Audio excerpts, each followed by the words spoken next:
আসসালামু আলাইকুম, কেমন আছেন সবাই? এরই মধ্যে কুরবানির আগেই গরুর মাংসের শুটকি দেওয়ার পদ্ধতি এবং রান্নার প্রসেস দুইটা আলাদা আলাদা ভিডিওর মাধ্যমে আমি আমার ইউটিউব চ্যানেল এবং ফেসবুক পেজের মধ্যে দেখাইছি। আলহামদুলিল্লাহ দুই জায়গাতেই আমার ভিডিও এত বেশি ভাইরাল হয়েছে।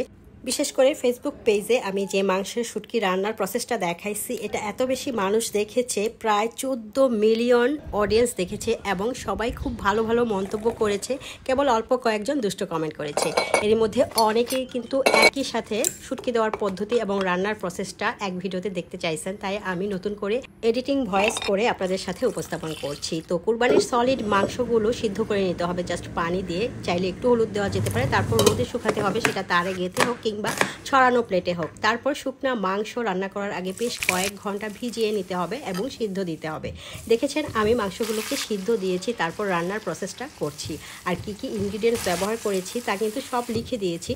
তারপরও বুঝতে সমস্যা হইলে সোজা আমার চ্যানেল কিংবা পেজে ঢুকে যাবেন। আমার চ্যানেল এবং পেজের নাম একই, তৌফিকাস ওয়ার্ল্ড। তো দেখছেন আমি কিভাবে রান্নাটা করেছি, খুবই সহজ, আপনারা দেখেই কিন্তু করতে পারবেন। আর এটা এত বেশি মজা, একবার খাইলে বারবার খাইতে মন চাইবে। নামানোর আগে এখানে আমি লেবু পাতা, ভাজা পেঁয়াজ, মরিচ, তারপরে ভাজা জিরার গুঁড়া দিয়ে তারপরে আর কি খেয়েছি। আলহামদুলিল্লাহ অনেক মজা কিন্তু এই রেসিপিটা।